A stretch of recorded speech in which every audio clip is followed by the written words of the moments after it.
ਸਾਹਿਬ ਸਤਿਗੁਰੂ ਸੱਚੇ ਪਾਤਸ਼ਾਹ ਨੇ ਉਸ ਵੇਲੇ ਜਵਾਬ ਦਿੱਤਾ। ਕਹਿਣ ਲੱਗੇ, ਔਰੰਗਜ਼ੇਬ, ਸੁਤੰਤਰਤਾ ਤੇ ਆਜ਼ਾਦੀ ਇਹ ਇੱਕ ਮਨੁੱਖ ਦਾ ਜਮਾਂਦਰੂ ਅਧਿਕਾਰ ਹੈ। ਇਸ ਲਈ ਤੁਸੀਂ ਕਿਸੇ ਦੀ ਆਜ਼ਾਦੀ ਤੇ ਡਾਕਾ ਮਾਰਨਾ ਚਾਹੁੰਦੇ ਹੋ, ਇਹ ਗੱਲ ਹਰਗਿਜ਼ ਸਾਨੂੰ ਪ੍ਰਵਾਨ ਨਹੀਂ। ਅਸੀਂ ਸੁਤੰਤਰ ਹਾਂ ਤੇ ਸੁਤੰਤਰ ਰਵਾਂਗੇ। ਅਸੀਂ ਤੇ ਲੋਕਾਂ ਦੀ ਆਜ਼ਾਦੀ ਦੀ ਖਾਤਰ ਇੱਥੇ ਤੇਰੇ ਪਾਸ ਆਏ ਹਾਂ। ਅਗਲੀ ਗੱਲ ਕਰ, ਤੂੰ ਕੀ ਕਰਨੀ ਚਾਹੁੰਦਾ ਹੈ? ਉਹ ਕਹਿਣ ਲੱਗਾ, ਹੁਣ ਤੁਹਾਡੇ ਸਾਹਮਣੇ ਦੋ ਸਵਾਲ ਹੋਰ ਨੇ। ਜਾਂ ਤੇ ਹੁਣ ਤੁਸੀਂ ਇਸਲਾਮ ਕਬੂਲ ਕਰ ਲਵੋ ਜਾਂ ਫਿਰ ਮੌਤ। ਹੁਣ ਦੋ ਹੀ ਗੱਲਾਂ ਨੇ ਤੁਹਾਡੇ ਲਈ। ਸਾਹਿਬ ਸਤਿਗੁਰੂ ਸੱਚੇ ਪਾਤਸ਼ਾਹ ਹੱਸ ਪਏ।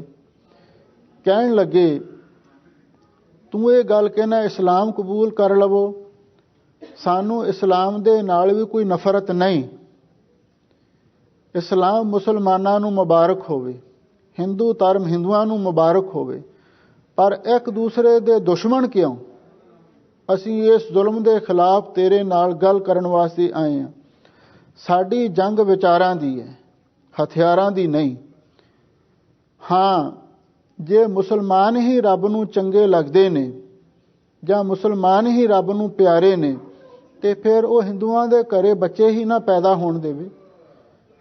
ਇਹ ਕੁਦਰਤ ਦੇ ਖਿਲਾਫ ਹੈ, ਇਹ ਰੱਬ ਦੀ ਮਰਜ਼ੀ ਦੇ ਖਿਲਾਫ ਹੈ ਜੋ ਕੁਝ ਤੂੰ ਕਰ ਰਹੇ ਹੈ। ਇਹ ਤੇਰੀ ਦੂਜੀ ਵੀ ਗੱਲ ਸਾਨੂੰ ਹਰਗਿਜ਼ ਪ੍ਰਵਾਨ ਨਹੀਂ। ਫਿਰ ਇਹ ਕਹਿਣ ਲੱਗਾ, ਇਹਦਾ ਮਤਲਬ ਤੁਸੀਂ ਹੁਣ ਮਰਨ ਵਾਸਤੇ ਆਏ ਹੋ? ਸਾਹਿਬ ਸਤਿਗੁਰੂ ਸੱਚੇ ਪਾਤਸ਼ਾਹ ਕਹਿਣ ਲੱਗੇ, ਹਾਂ, ਇਹ ਵੀ ਯਾਦ ਰੱਖ, ਤੂੰ ਤੇ ਇਹ ਸੋਚਦਾ ਹੋਵੇਂਗਾ ਵੀ ਮੈਂ ਇਹਨਾਂ ਨੂੰ ਖਤਮ ਕਰ ਦੇਵਾਂਗਾ, ਪਰ ਕਿਸੇ ਮਨੁੱਖ ਦਾ ਸਰੀਰ ਤਾਂ ਖਤਮ ਹੋ ਸਕਦਾ ਹੈ, ਪਰ ਉਸ ਦੀ ਆਤਮਾ ਕਦੇ ਨਹੀਂ ਮਰ ਸਕਦੀ। ਇਸ ਲਈ ਤੂੰ ਸਾਡੇ ਸਰੀਰ ਨੂੰ ਤੇ ਨੁਕਸਾਨ ਪਹੁੰਚਾ ਸਕਦਾ ਹੈ, ਪਰ ਜਿਹੜਾ ਸਾਡਾ ਉਦੇਸ਼ ਹੈ ਉਹ ਕਦੀ ਖਤਮ ਨਹੀਂ ਹੋਵੇਗਾ। ਤੇ ਯਾਦ ਰੱਖ, ਸਾਡੀ ਕੁਰਬਾਨੀ ਤੋਂ ਬਾਅਦ ਤੂੰ ਆਪਣੇ ਮਿਸ਼ਨ ਦੇ ਵਿੱਚ ਕਦੀ ਵੀ ਕਾਮਯਾਬ ਨਹੀਂ ਹੋ ਸਕੇਗਾ। ਤੂੰ ਅਜਮਾ ਕੇ ਵੇਖ ਲੈ। ਹੁਣ ਜਦੋਂ ਔਰੰਗਜ਼ੇਬ ਨੇ ਖਰੀਆਂ ਖਰੀਆਂ ਤੇ ਸੱਚੀਆਂ ਸੁਣੀਆਂ ਤੇ ਬੜਾ ਤਿਲ ਮਿਲਾਇਆ, ਸਤਿਗੁਰੂ ਮਹਾਰਾਜ ਨੂੰ ਤਾਂ ਫਿਰ ਕੋਤਵਾਲੀ ਵਿੱਚ ਬੰਦ ਕਰ ਦਿੱਤਾ। ਨਾਲ ਇਹ ਸਖਤ ਆਰਡਰ ਜਾਰੀ ਕਰ ਦਿੱਤਾ ਵੀ ਗੁਰੂ ਮਹਾਰਾਜ ਸੱਚੇ ਪਾਤਸ਼ਾਹ ਨੂੰ ਲੋਹੇ ਦੇ ਪਿੰਜਰੇ ਵਿੱਚ ਬੰਦ ਕਰ ਦਿਓ। ਉਹ ਲੋਹੇ ਦਾ ਪਿੰਜਰਾ ਜਿਹਦੇ ਅੰਦਰਲੇ ਪਾਸੇ ਵੀ ਤਿੱਖੇ ਲੋਹੇ ਦੇ ਸੂਏ ਲਾਏ ਗਏ ਸਨ, ਵੀ ਢੋ ਵੀ ਨਾ ਲਾ ਸਕਣ ਤੇ ਆਰਾਮ ਵੀ ਨਾ ਕਰ ਸਕਣ, ਤੇ ਲੋਹੇ ਦੇ ਪਿੰਜਰੇ ਵਿੱਚ ਇਹਨਾਂ ਨੂੰ ਹਮੇਸ਼ਾ ਲਈ ਕੈਦ ਕਰ ਦਿਓ। ਨਾ ਇਹਨਾਂ ਨੂੰ ਖਾਣ ਲਈ ਕੁਝ ਦਿੱਤਾ ਜਾਵੇ, ਨਾ ਪੀਣ ਦੇ ਲਈ ਦਿੱਤਾ ਜਾਵੇ, ਤੇ ਨਾ ਪਹਿਨਣ ਦੇ ਲਈ ਇਹਨਾਂ ਨੂੰ ਕੁਝ ਦਿੱਤਾ ਜਾਵੇ। ਔਰ ਇਹਨਾਂ ਨੂੰ ਭੁੱਖੇ ਪਿਆਸੇ ਤ੍ਰਿਹਾਏ ਰੱਖ ਕੇ ਤੇ ਇਹਨਾਂ ਨੂੰ ਜਬਰੀ ਮੇਰੀ ਈਣ ਮਨਾਉਣ ਦੇ ਲਈ ਤਸੀਹੇ ਦਿੱਤੇ ਜਾਣ। ਤੇ ਹੁਣ ਜਦੋਂ ਬਾਦਸ਼ਾਹ ਵੱਲੋਂ ਇਹ ਹੁਕਮ ਹੋਇਆ ਤੇ ਇਸ ਹੁਕਮ ਦੀ ਤਾਮੀਲ ਤਾਂ ਹੋਣੀ ਹੀ ਹੋਣੀ ਸੀ। ਸਾਹਿਬ ਸਤਿਗੁਰੂ ਸੱਚੇ ਪਾਤਸ਼ਾਹ ਸਾਰਾ ਕੁਝ ਵਾਹਿਗੁਰੂ ਦਾ ਪਾਣਾ ਸਮਝ ਕੇ ਇਸ ਨੂੰ ਪ੍ਰਵਾਨ ਕਰ ਰਹੇ ਸਨ। ਤੇ ਫਿਰ ਇਹਨੇ ਗੁਰੂ ਮਹਾਰਾਜ ਦਾ ਜਿਹੜਾ ਧਰਮ ਭ੍ਰਸ਼ਟ ਕਰਨ ਦੇ ਲਈ ਇੱਕ ਚਾਲ ਚੱਲੀ। ਕੁਝ ਬੰਦੇ ਭੇਜੇ, ਉਹਨਾਂ ਨੇ ਆ ਕੇ ਸਤਿਗੁਰੂ ਨੂੰ ਬੜੀਆਂ ਮਿੱਠੀਆਂ ਮਿੱਠੀਆਂ ਗੱਲਾਂ ਆਖੀਆਂ। ਕਹਿਣ ਲੱਗੇ, ਮਹਾਰਾਜ, ਔਰੰਗਜ਼ੇਬ ਬਾਦਸ਼ਾਹ ਬੜਾ ਹੀ ਇਮਾਨਦਾਰ ਤੇ ਬੜਾ ਧਰਮੀ ਪੁਰਖ ਹੈ। ਉਹ ਸਾਰੇ ਧਰਮਾਂ ਦਾ ਬੜਾ ਸਤਿਕਾਰ ਕਰਦਾ ਹੈ, ਔਰ ਉਹ ਤੁਹਾਡੇ ਲਈ ਅੱਜ ਪ੍ਰੀਤੀ ਭੋਜਨ ਘੱਲਣਾ ਚਾਹੁੰਦਾ ਹੈ, ਜੇ ਤੁਸੀਂ ਛਕ ਲਵੋ। ਸਾਹਿਬ ਸਤਿਗੁਰੂ ਸੱਚੇ ਪਾਤਸ਼ਾਹ ਨੇ ਕੋਈ ਜਵਾਬ ਨਾ ਦਿੱਤਾ। ਉਹ ਕਹਿਣ ਲੱਗੇ, ਮਹਾਰਾਜ, ਵੀ ਬਾਦਸ਼ਾਹ ਤੁਹਾਨੂੰ ਜ਼ਿਆਫਤ ਭੇਜ ਰਿਹਾ ਹੈ, ਤੁਸੀਂ ਜ਼ਰੂਰ ਪ੍ਰਵਾਨ ਕਰੋ। ਗੁਰੂ ਮਹਾਰਾਜ ਸੱਚੇ ਪਾਤਸ਼ਾਹ ਇਹਨਾਂ ਦੇ ਛਲ ਨੂੰ ਸਮਝ ਗਏ। ਕਹਿਣ ਲੱਗੇ, ਅੱਛਾ, ਜਿਵੇਂ ਵੀ ਬਾਦਸ਼ਾਹ ਦੀ ਮਰਜ਼ੀ ਹੈ ਉਹ ਕਰ ਲਵੇ। ਔਰ ਕਹਿੰਦੇ ਨੇ ਇਹਨਾਂ ਨੇ ਹਲਾਲ ਮੀਟ ਤਿਆਰ ਕਰਕੇ ਤੇ ਇੱਕ ਦੇਗਚਾ ਭਰ ਕੇ ਤੇ ਸਤਿਗੁਰੂ ਮਹਾਰਾਜ ਦੇ ਪਾਸ ਲਏ। ਕਹਿੰਦੇ, ਲਓ ਜੀ, ਬਾਦਸ਼ਾਹ ਨੇ ਤੁਹਾਨੂੰ ਪ੍ਰੀਤੀ ਭੋਜਨ ਘੱਲਿਆ ਤੇ ਇਹਨੂੰ ਛਕੋ। ਗੁਰੂ ਮਹਾਰਾਜ ਸੱਚੇ ਪਾਤਸ਼ਾਹ ਕਹਿਣ ਲੱਗੇ, ਭਾਈ, ਇਹਦਾ ਢੱਕਣ ਤਾਂ ਖੋਲੋ। ਜਦੋਂ ਕਹਿੰਦੇ ਨੇ ਉਸ ਦਾ ਢੱਕਣ ਲਾਇਆ ਤਾਂ ਉਹਦੇ ਵਿੱਚੋਂ ਛੋਟੇ ਛੋਟੇ ਸੂਰ ਦੇ ਬੱਚੇ ਨਿਕਲੇ, ਕਿਉਂਕਿ ਹੈ ਤੇ ਗਊ ਦਾ ਮਾਸ ਸੀ ਜਿਹਨੂੰ ਹਲਾਲ ਕਰਕੇ ਲਿਆਂਦਾ ਗਿਆ। ਗਊ ਦਾ ਮਾਸ ਖਵਾ ਕੇ ਗੁਰੂ ਮਹਾਰਾਜ ਦੇ ਧਰਮ ਨੂੰ ਭ੍ਰਸ਼ਟ ਕਰਨਾ ਚਾਹੁੰਦਾ ਸੀ ਵੀ ਇਹਨਾਂ ਦੀ ਕਰਾਮਾਤ, ਇਹਨਾਂ ਦੀ ਸ਼ਕਤੀ ਖਤਮ ਹੋ ਜਾਵੇ। ਤੇ ਦੂਸਰੇ ਪਾਸੇ ਗੁਰੂ ਮਹਾਰਾਜ ਸੱਚੇ ਪਾਤਸ਼ਾਹ ਨੇ ਇਹ ਕੌਤਕ ਵਰਤਾਇਆ ਤੇ ਉਹ ਜਿਹੜਾ ਗਊ ਦਾ ਮਾਸ ਸੀ, ਹਲਾਲ ਮੀਟ ਸੀ, ਉਹ ਸੂਰ ਦਾ ਮਾਸ ਬਣਿਆ। ਤੇ ਉਹ ਸੂਰ ਦੇ ਬੱਚੇ ਵਿੱਚੋਂ ਨਿਕਲ ਕੇ ਸਾਰੀ ਕੁਤਵਾਲੀ ਵਿੱਚ ਤੇ ਸਾਰੇ ਥਾਵਾਂ ਤੇ ਫਿਰਨ ਲੱਗ ਪਏ। ਤੇ ਜਿੰਨੇ ਮੁਸਲਮਾਨ ਸਨ ਉਹ ਸੂਰਾਂ ਤੋਂ ਬੜੀ ਨਫ਼ਰਤ ਕਰਦੇ ਸਨ, ਬੜੇ ਹੈਰਾਨ ਹੋਏ। ਆਖਰ ਬਾਦਸ਼ਾਹ ਨੂੰ ਇਸ ਗੱਲ ਦਾ ਪਤਾ ਲੱਗਿਆ ਤੇ ਬਾਦਸ਼ਾਹ ਕਹਿਣ ਲੱਗਾ, ਤੁਸੀਂ ਤੇ ਕਹਿੰਦੇ ਸੀ ਅਸੀਂ ਕੋਈ ਕਰਾਮਾਤ ਨਹੀਂ ਵਿਖਾਉਣੀ, ਪਰ ਆਹ ਤੁਸਾਂ ਕੀ ਕੀਤਾ? ਗੁਰੂ ਮਹਾਰਾਜ ਸੱਚੇ ਪਾਤਸ਼ਾਹ ਕਹਿਣ ਲੱਗੇ, ਅਸੀਂ ਕੋਈ ਕਰਾਮਾਤ ਨਹੀਂ ਦਿਖਾਈ। ਜਿਹੜਾ ਤੂੰ ਸਾਡੇ ਧਰਮ ਨੂੰ ਭ੍ਰਸ਼ਟ ਕਰਨਾ ਚਾਹੁੰਦਾ ਸੀ ਤੇ ਸਾਡਾ ਧਰਮ ਪਰਪੱਕ ਸੀ, ਸਾਡਾ ਧਰਮ ਬਲਵਾਨ ਸੀ, ਸਾਡੇ ਧਰਮ ਨੇ ਤੇਰੇ ਧਰਮ ਨੂੰ ਹਰਾ ਦਿੱਤਾ। ਇਹ ਗੱਲ ਸੁਣ ਕੇ ਬਾਦਸ਼ਾਹ ਹੋਰ ਵੀ ਬੜਾ ਲਾਲ ਪੀਲਾ ਹੋਇਆ। ਅਖੀਰ ਤੇ ਉਸਨੇ ਫਿਰ ਇਹ ਗੱਲ ਆਖੀ ਵੀ ਹੁਣ ਹੋਰ ਤਾਂ ਕੋਈ ਚਾਰਾ ਨਹੀਂ ਰਿਹਾ। ਤੇ ਗੁਰੂ ਮਹਾਰਾਜ ਸੱਚੇ ਪਾਤਸ਼ਾਹ ਨੂੰ ਹੁਣ ਆਪਣੀ ਈਨ ਮਨਾਉਣ ਦੇ ਲਈ ਜਿਹੜੇ ਗੁਰੂ ਮਹਾਰਾਜ ਦੇ ਨਾਲ ਆਏ 5 ਸਿੱਖ ਨੇ, ਵਾਰੋ ਵਾਰੀ ਉਹਨਾਂ ਨੂੰ ਸ਼ਹੀਦ ਕਰ ਦਿੱਤਾ ਜਾਵੇ। ਸਭ ਤੋਂ ਪਹਿਲਾਂ ਭਾਈ ਮਤੀ ਦਾਸ ਜੀ ਨੂੰ ਬੁਲਾਇਆ ਗਿਆ। ਉਹਨਾਂ ਨੂੰ ਔਰੰਗਜ਼ੇਬ ਨੇ ਆਖਿਆ, ਬਈ ਦੱਸੋ ਤੁਹਾਨੂੰ ਇਸਲਾਮ ਕਬੂਲ ਹੈ ਜਾਂ ਮੌਤ ਕਬੂਲ ਹੈ? ਭਾਈ ਮਤੀ ਦਾਸ ਜੀ ਕਹਿਣ ਲੱਗੇ, ਸਾਨੂੰ ਮੌਤ ਕਬੂਲ ਹੈ। ਸਤਿਗੁਰੂ ਮਹਾਰਾਜ ਦੇ ਸਾਹਮਣੇ 2 ਫਟਿਆਂ ਦੇ ਵਿਚਕਾਰ ਖੜਾ ਕਰਕੇ ਰੱਸਿਆਂ ਦੇ ਨਾਲ ਬੰਨ੍ਹ ਕੇ ਉਸ ਨੂੰ ਆਰੇ ਦੇ ਨਾਲ ਚੀਰਿਆ ਗਿਆ। ਤੇ ਭਾਈ ਮਤੀ ਦਾਸ ਜੀ ਉਸ ਵੇਲੇ ਜਪਜੀ ਸਾਹਿਬ ਜੀ ਦਾ ਪਾਠ ਕਰ ਰਹੇ ਨੇ। ਤੇ ਜਿੰਨਾ ਚਿਰ ਤੱਕ ਸਰੀਰ ਚੀਰਿਆ ਗਿਆ ਤੇ ਉਹਨਾਂ ਚਿਰ ਤੱਕ ਪਾਠ ਜਾਰੀ ਰਿਹਾ। ਜਦੋਂ ਸਰੀਰ 2 ਫਾੜ ਹੋ ਕੇ ਡਿੱਗ ਪਿਆ ਤੇ ਉਹਦੇ ਨਾਲ ਹੀ ਜਪਜੀ ਸਾਹਿਬ ਜੀ ਦਾ ਪਾਠ ਵੀ ਸੰਪੂਰਨ ਹੋਇਆ। ਹੁਣ ਇਹ ਦ੍ਰਿਸ਼ ਗੁਰੂ ਮਹਾਰਾਜ ਨੇ ਅੱਖਾਂ ਦੇ ਸਾਹਮਣੇ ਵਰਤਿਆ।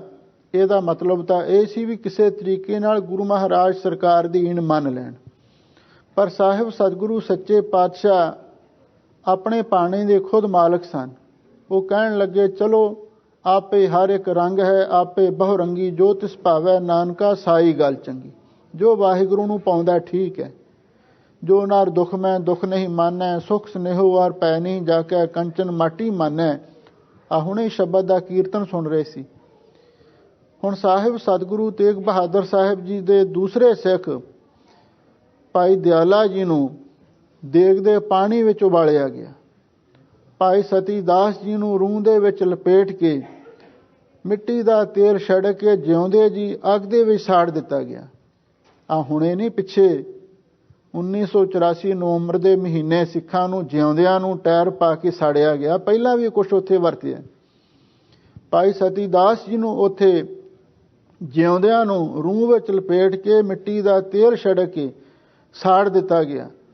ਹੁਣ ਜਦੋਂ ਇਹ 3 ਸਿੰਘ ਸ਼ਹੀਦ ਹੋਏ ਤਾਂ ਉਸ ਵੇਲੇ ਧੰਨ ਗੁਰੂ ਤੇਗ ਬਹਾਦਰ ਸਾਹਿਬ ਜੀ ਨੂੰ ਇਸ ਗੱਲ ਦਾ ਪਤਾ ਸੀ ਵੀ ਹੁਣ ਆਉਣ ਵਾਲਾ ਸਮਾਂ ਕਿਹੋ ਜਿਹਾ ਹੋਵੇਗਾ।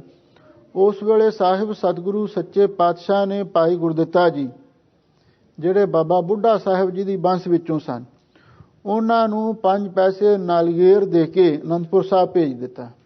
ਕਹਿਣ ਲੱਗੇ, ਤੁਸੀਂ ਸਾਡੇ ਸਾਹਿਬਜ਼ਾਦੇ ਗੋਬਿੰਦ ਰਾਏ ਜੀ ਨੂੰ ਇਹ ਗੁਰਤਾ ਗੱਦੀ ਅਰਪਣ ਕਰ ਦੇਣੀ। ਹੁਣ ਅਸੀਂ ਤੇ ਇੱਥੇ ਭਾਣਾ ਵਰਤਾਉਣ ਜਾ ਰਹੇ ਹਾਂ। ਦੂਸਰੇ ਪਾਸੇ ਭਾਈ ਜੈਤਾ ਜੀ ਸਨ, 5ਵੇਂ ਸਿੱਖ, ਉਹਨਾਂ ਦੀ ਡਿਊਟੀ ਲਾ ਦਿੱਤੀ ਗਈ, ਬਈ ਤੁਸਾਂ ਸਾਡਾ ਸੀਸ ਜਿਵੇਂ ਕਿਵੇਂ ਅਨੰਦਪੁਰ ਸਾਹਿਬ ਪਹੁੰਚਾਉਣਾ। ਧੰਨ ਸ਼੍ਰੀ ਗੁਰੂ ਤੇਗ ਬਹਾਦਰ ਸਾਹਿਬ ਜੀ ਦੀ ਆਖਰੀ ਮੁਲਾਕਾਤ ਬਾਦਸ਼ਾਹ ਦੇ ਨਾਲ ਹੋਈ। ਕਹਿਣ ਲੱਗਾ, ਦੇਖ ਲਓ, ਜੋ ਤੁਹਾਡੇ ਸਿੱਖਾਂ ਦਾ ਹਸ਼ਰ ਹੋਇਆ ਉਹੀ ਤੁਹਾਡਾ ਵੀ ਹੋ ਸਕਦਾ। ਤੁਸੀਂ ਹਾਲੇ ਵੀ ਮੇਰੀ ਗੱਲ ਮੰਨ ਲਵੋ। ਸਾਹਿਬ ਸਤਿਗੁਰੂ ਸੱਚੇ ਪਾਤਸ਼ਾਹ ਕਹਿਣ ਲੱਗੇ, ਅਸੀਂ ਇਸ ਕੰਮ ਲਈ ਤਿਆਰ ਹੋ ਕੇ ਆਏ ਹਾਂ, ਇਸ ਲਈ ਤੂੰ ਜੋ ਵੀ ਮਰਜ਼ੀ ਕਰਨਾ ਚਾਹੁੰਦਾ ਉਹ ਕਰ।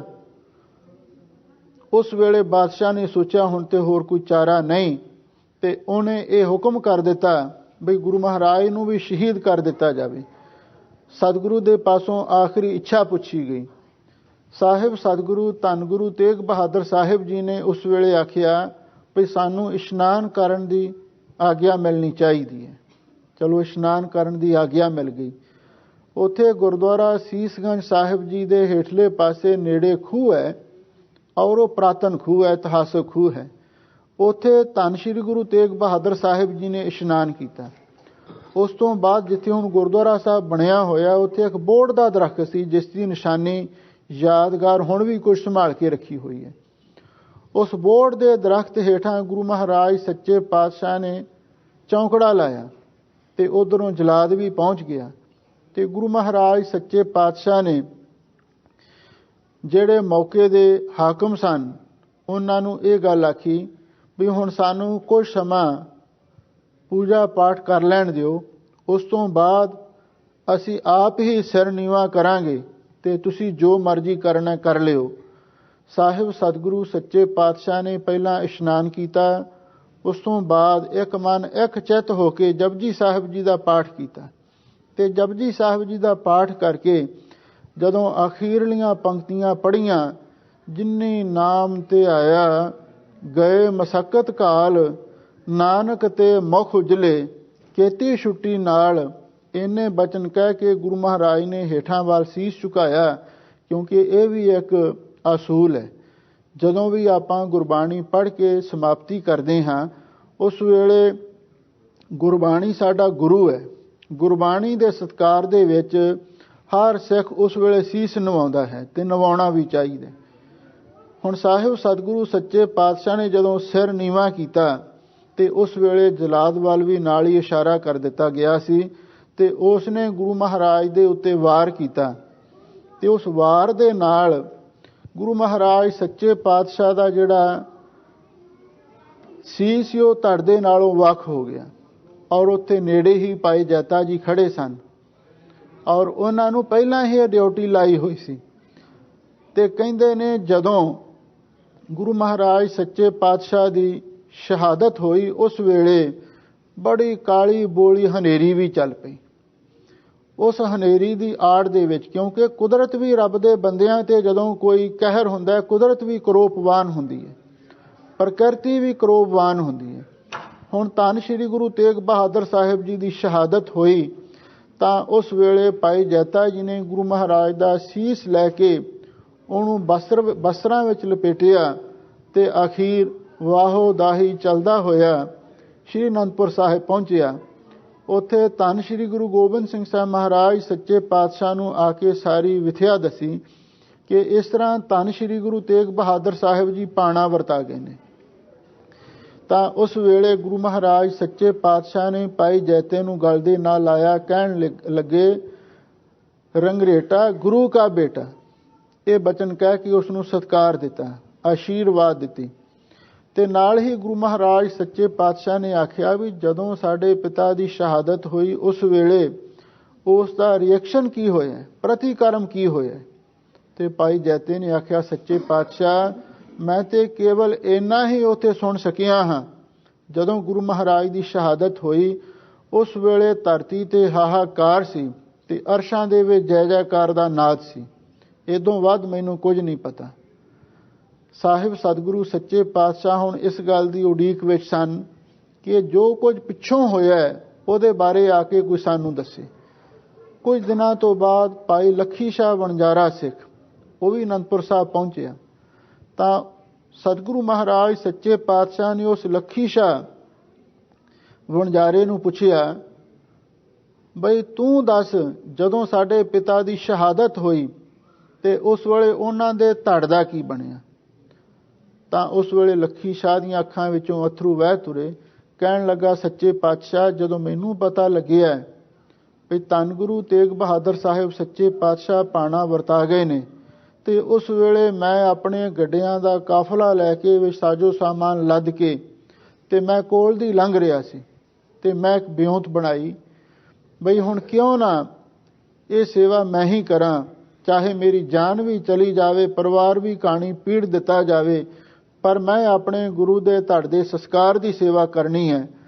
ਮੈਂ ਵਾਹੋ ਦਾਹੀ ਗੱਡਿਆਂ ਨੂੰ ਉਸ ਕੱਠ ਦੇ ਵਿੱਚ ਚਾਂਦਨੀ ਚੌਂਕ ਵਿੱਚ ਲਿਆ ਵਾੜਿਆ ਔਰ ਉੱਥੇ ਜਿੱਥੇ ਗੁਰੂ ਮਹਾਰਾਜ ਦਾ ਧੜ ਪਿਆ ਹੋਇਆ ਸੀ ਤੇ ਉਸ ਧੜ ਨੂੰ ਬਾਇੱਜ਼ਤ ਬੜੇ ਸਤਿਕਾਰ ਦੇ ਨਾਲ ਇਹ ਗੱਡੇ ਵਿੱਚ ਪਾਇਆ ਔਰ ਉਸ ਦੇ ਉੱਤੇ ਪਹਿਲਾਂ ਹੀ ਰੂੰ ਆਦਿਕ ਵਿਛਾ ਕੇ ਕੱਪੜਾ ਵਿਛਾਇਆ ਹੋਇਆ ਸੀ ਤੇ ਫਿਰ ਉਸ ਨੂੰ ਹੋਰ ਕੱਪੜਿਆਂ ਦੇ ਨਾਲ ਢੱਕ ਕੇ ਤੇ ਮੈਂ ਆਪਣੇ ਘਰ ਲੈ ਆਇਆ ਤੇ ਜਿੱਥੇ ਗੁਰਦੁਆਰਾ ਰਕਾਬਗੰਜ ਸਾਹਿਬ ਹੈ ਉਸ ਥਾਂ ਤੇ ਇਹਦਾ ਘਰ ਸੀ ਔਰ ਉੱਥੇ ਲਿਆ ਕੇ ਅੰਦਰ ਚਿਖਾ ਬਣਾਈ ਤੇ ਚਿਖਾ ਬਣਾ ਕੇ ਇਸਨੇ ਸਰਕਾਰ ਦੇ ਡਰ ਤੋਂ ਡਰਦਿਆਂ ਹੋਇਆਂ ਇੱਕ ਸਕੀਮ ਬਣਾਈ। ਕਹਿੰਦੇ ਨੇ ਇਸ ਨੇ ਆਪਣੇ ਪਹਿਲਾਂ ਚਿਖਾ ਨੂੰ ਅੱਗ ਲਾਈ, ਉਸ ਤੋਂ ਬਾਅਦ ਆਪਣੇ ਘਰ ਨੂੰ ਵੀ ਨਾਲ ਹੀ ਅੱਗ ਲਾ ਦਿੱਤੀ ਵੀ ਲੋਕਾਂ ਨੂੰ ਪਤਾ ਨਾ ਲੱਗੇ ਵੀ ਗੁਰੂ ਮਹਾਰਾਜ ਸੱਚੇ ਪਾਤਸ਼ਾਹ ਦਾ ਸੰਸਕਾਰ ਵੀ ਇੱਥੇ ਹੋਇਆ। ਸਿੱਖਾਂ ਦਾ ਅਥਾਹ ਗੁਰੂ ਨਾਲ ਪਿਆਰ ਸੀ ਵੀ ਜਿਨ੍ਹਾਂ ਨੇ ਘਰ ਘਾਟ ਦੀ ਵੀ ਪਰਵਾਹ ਨਾ ਕੀਤੀ, ਜਾਨ ਦੀ ਵੀ ਪਰਵਾਹ ਨਾ ਕੀਤੀ, ਪਰ ਆਪਣੇ ਗੁਰੂ ਦੀ ਸੇਵਾ ਕੀਤੀ। ਹੁਣ ਉਹ ਭਾਈ ਲੱਖੀ ਸ਼ਾਹ ਵਣਜਾਰਾ ਸਿੱਖ ਜਦੋਂ ਗੁਰੂ ਮਹਾਰਾਜ ਦੇ ਕੋਲ ਪੁੱਜਿਆ ਤੇ ਗੁਰੂ ਮਹਾਰਾਜ ਨੇ ਉਸ ਵੇਲੇ ਬੜੇ ਸਤਿਕਾਰ ਦੇ ਨਾਲ ਆਖਿਆ, ਆਓ ਸਾਡੇ ਪਿਆਰੇ ਲੱਖੀ ਸ਼ਾਹ ਜੀ। ਲੱਖੀ ਸ਼ਾਹ ਬਹੁਤ ਪ੍ਰਸੰਨ ਹੋਇਆ।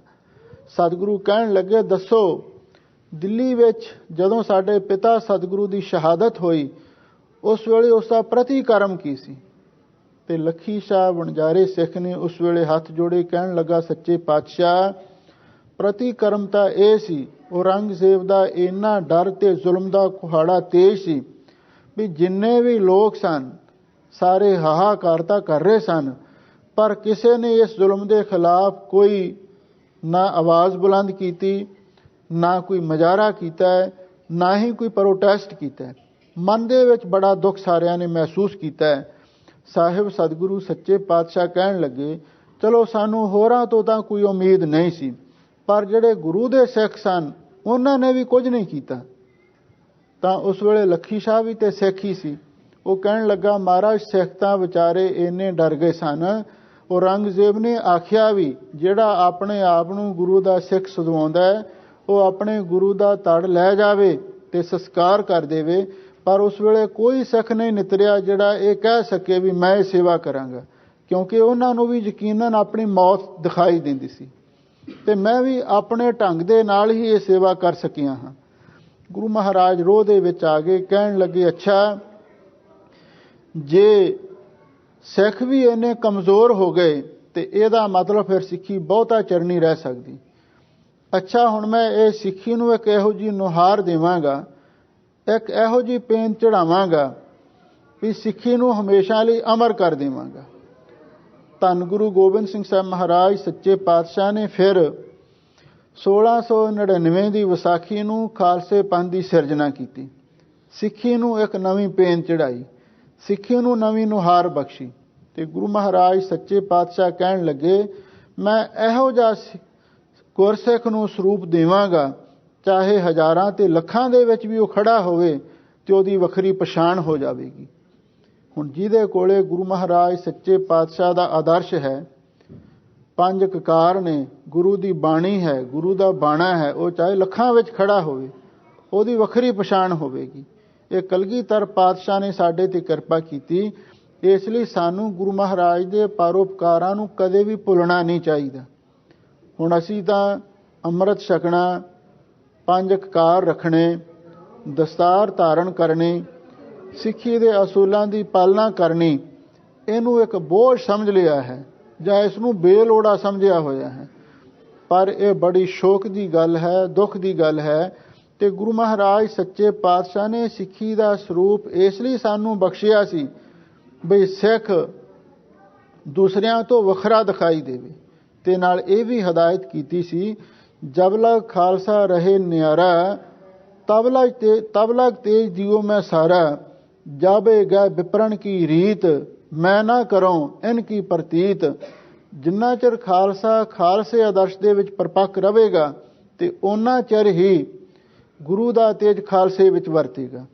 ਤੇ ਜਦੋਂ ਇਹ ਵੀ ਵਿਪਰਾਂ ਵਾਲੀ ਰੀਤੀ ਨੂੰ ਧਾਰਨ ਕਰ ਲਵੇਗਾ, ਜਿਵੇਂ ਕਿ ਹੁਣ ਖਾਲਸੇ ਨੇ ਵਿਪਰਾਂ ਵਾਲੀ ਰੀਤ ਹੀ ਧਾਰਨ ਕੀਤੀ ਹੋਈ ਹੈ, ਸਿਰ ਮੂੰਹ ਮਨਾਉਣੇ, ਗੁਰੂ ਦੀ ਰਾਹ ਤੋਂ ਬਾਗੀ ਹੋਣਾ, ਇਹ ਵਿਪਰਾਂ ਵਾਲੀ ਰੀਤ ਹੀ ਹੈ। ਜਾਵੇਗਾ ਵਿਪਰਨ ਕੀ ਰੀਤ ਮੈਂ ਨਾ ਕਰੋ ਇਨ ਕੀ ਪ੍ਰਤੀਤ। ਗੁਰੂ ਮਹਾਰਾਜ ਕਹਿੰਦੇ ਫਿਰ ਮੈਨੂੰ ਆਪਣੇ ਸਿੱਖਾਂ ਤੇ ਵੀ ਯਕੀਨ ਨਹੀਂ ਰਹੇਗਾ। ਇਸੇ ਲਈ ਆ ਜੋ ਕੁਝ ਸਾਡੇ ਤੇ ਮਾਰਾਂ ਪੈਂਦੀਆਂ ਨੇ ਇਹਦਾ ਕਾਰਨ ਇਹੀ ਹੈ, ਅਸੀਂ ਗੁਰੂ ਦੇ ਬਚਨਾਂ ਤੋਂ ਦੂਰ ਚਲੇ ਗਏ ਹਾਂ, ਅਸੀਂ ਖਾਲਸੇ ਦੇ ਨਿਆਰੇਪਨ ਨੂੰ ਛੱਡ ਚੁੱਕੇ ਹਾਂ। ਇਸੇ ਕਰਕੇ ਸਾਡੇ ਤੇ ਦੁੱਖ ਆਉਂਦੇ ਨੇ, ਮੁਸੀਬਤਾਂ ਆਉਂਦੀਆਂ ਨੇ, ਪਰ ਜੇ ਅਸੀਂ ਇਹਨਾਂ ਤੋਂ ਹਮੇਸ਼ਾ ਲਈ ਬਚਣਾ ਚਾਹੁੰਦੇ ਹਾਂ ਤੇ ਹਰ ਸਿੱਖ ਨੂੰ ਅੱਜ ਪ੍ਰਣ ਕਰਨਾ ਚਾਹੀਦਾ ਹੈ ਬਈ ਮੈਂ ਕਲਗੀਧਰ ਪਾਤਸ਼ਾਹ ਦਾ ਪੁੱਤਰ ਬਣਨਾ, ਮੈਂ ਸਿੰਘ ਸਜਣਾ, ਮੈਂ ਗੁਰੂ ਦੀ ਬਾਣੀ ਤੇ ਬਾਣੇ ਨੂੰ ਧਾਰਨ ਕਰਨਾ, ਤੇ ਫਿਰ ਗੁਰੂ ਮਹਾਰਾਜ ਦੀਆਂ ਖੁਸ਼ੀਆਂ ਵੀ ਹੋਣਗੀਆਂ। ਫਿਰ ਉਹ ਵੀ ਦਿਨ ਦੂਰ ਨਹੀਂ ਹੋਣਗੇ ਜਦੋਂ ਗੁਰੂ ਮਹਾਰਾਜ ਦੇ ਇਹ ਬਚਨ ਵੀ ਸਾਕਾਰ ਹੋ ਸਕਦੇ ਨੇ, ਰਾਜ ਕਰੇਗਾ ਖਾਲਸਾ ਆਕੀ ਰਹੇ ਨਾ ਕੋਏ, ਖੁਆਰ ਹੋਏ ਸਭ ਮਿਲेंगे ਬਚੇ ਸ਼ਰਨ ਜੋ ਹੋਏ। ਅਸੀਂ ਖਾਲਸਾ ਰਾਜ ਦੀਆਂ ਗੱਲਾਂ ਤੇ ਕਰਦੇ ਹਾਂ, ਪਰ ਕਦੀ ਇਹ ਵੀ ਸੋਚਿਆ ਵੀ ਅਸੀਂ ਖਾਲਸਾ ਰਾਜ ਦੀਆਂ ਗੱਲਾਂ ਤੇ ਕਰਦੇ ਹਾਂ ਪਰ ਖਾਲਸੇ ਦੇ ਆਦਰਸ਼ ਨੂੰ ਅਸਾਂ ਧਾਰਨ ਕੀਤਾ ਹੋਇਆ?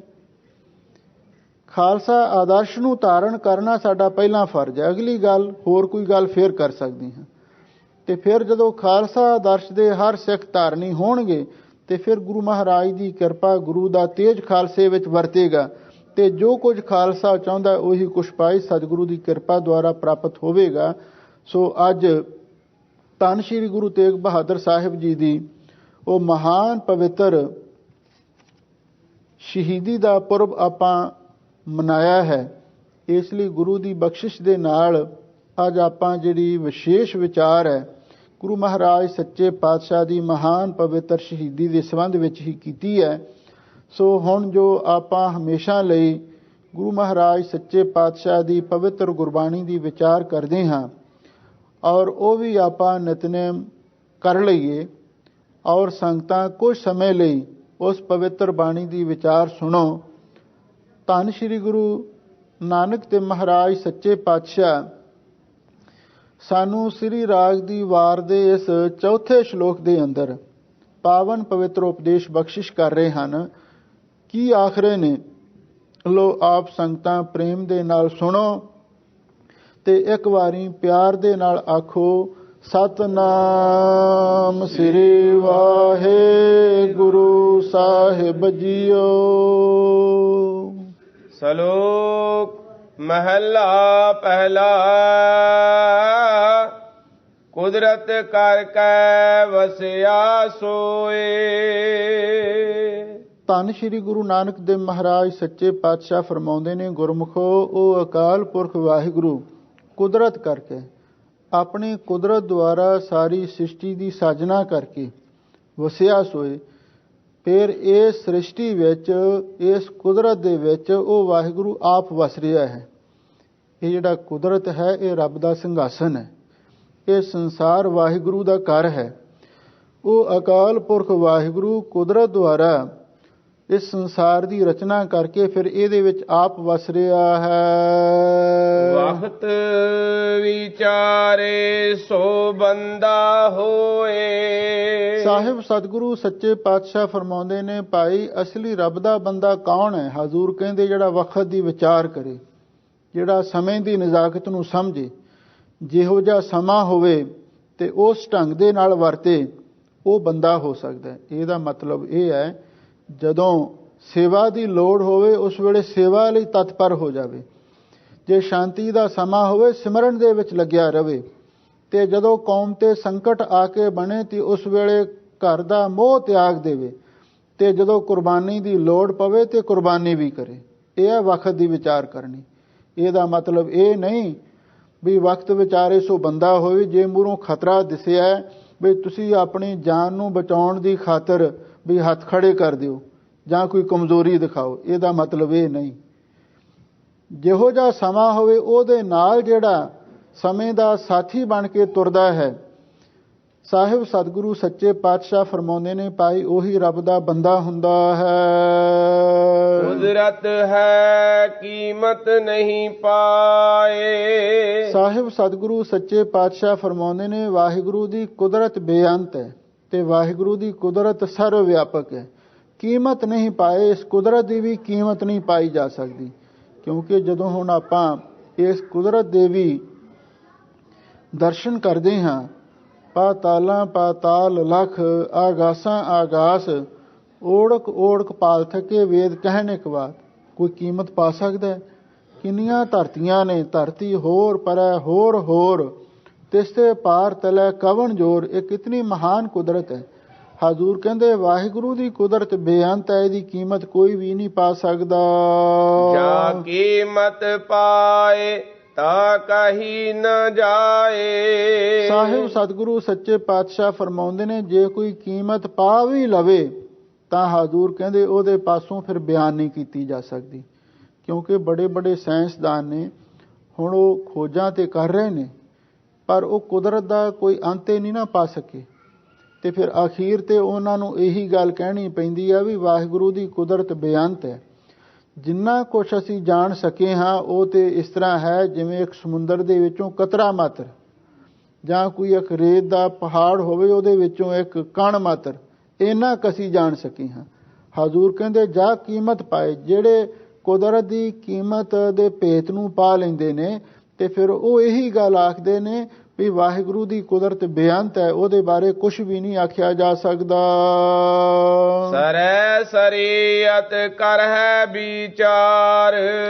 ਸਾਹਿਬ ਸਤਿਗੁਰੂ ਸੱਚੇ ਪਾਤਸ਼ਾਹ ਮੁਸਲਮਾਨ ਲੋਕਾਂ ਦੇ ਬਾਰੇ ਦੱਸਦੇ ਨੇ, ਜਿਹੜੇ ਮੁਸਲਮਾਨ ਲੋਕ ਨੇ, ਜਿਹੜੀ ਉਹਨਾਂ ਦੀ ਸ਼ਰਅ ਫਿਕਹ ਹੈ ਅਤੇ ਜੋ ਉਹਨਾਂ ਦੀ ਸ਼ਰੀਅਤ ਦਾ ਅਰਥ ਹੈ, ਸ਼ਰਅ ਦੀ ਰਹਿਤ ਮਰਜ਼ਾਦਾ ਹੈ, ਕਰਮ ਕਾਂਡ ਹੈ, ਕਰਹਿ ਵਿਚਾਰ। ਮੁਸਲਮਾਨ ਲੋਕ ਉਹਨਾਂ ਦੀ ਵਿਚਾਰ ਕਰਦੇ ਨੇ ਵੀ ਹਰ ਮੁਸਲਮਾਨ ਨੂੰ, ਜਿਹੜਾ ਸ਼ਰਈ ਮੁਸਲਮਾਨ ਹੈ, ਵੀ ਉਹਨੂੰ ਆਹ ਕੁਛ ਕਰਨਾ ਚਾਹੀਦਾ ਹੈ। ਬਿਨ ਬੂਝ ਹੈ ਕਿ ਕੈਸੇ ਪਾਵਹਿ ਪਾਰ।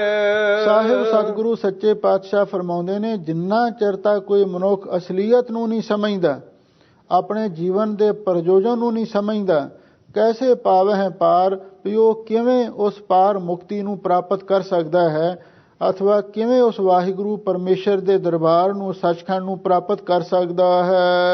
ਸਿਦਕ ਕਰ ਸਿਜਦਾ ਮਨ ਕਰ ਮਕਸੂਦ।